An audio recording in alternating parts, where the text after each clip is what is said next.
আমার ভাইরা, মাজার ওয়ালাদের দোয়া কিরকম জানেন?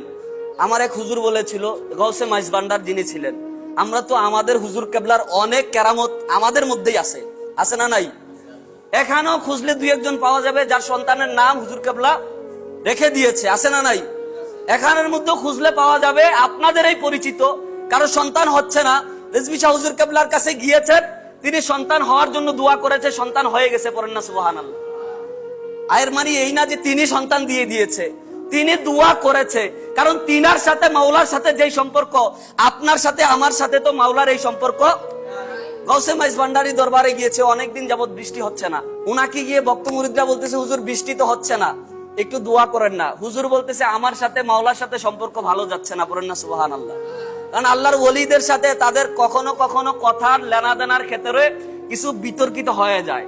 হাদিস শরীফের ভিতরে এমন এসেছে, আল্লাহর ওলিরা হাসরের ময়দানে আল্লাহর সামনে দাঁড়িয়ে তর্ক করবে উম্মতের শাফায়াত নিয়ে, পড়েন সুবহানাল্লাহ।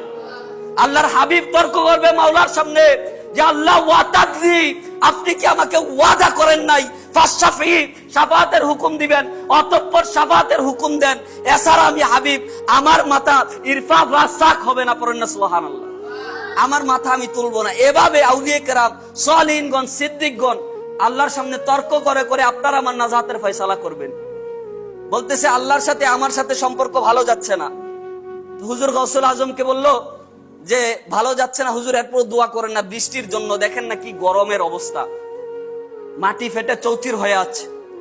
হুজুর বলেন, এত রিকোয়েস্ট করে বলতেছে, হুজুর বলেন আমার সাথে তো মাওলার সম্পর্ক ভালো যাচ্ছে না, একটা কাজ করো, আমার টুপিটা ধুয়ে একটু রোদে দাও, টুপিটা ময়লা হয়ে গেছে, সুবহানাল্লাহ পড়েন না।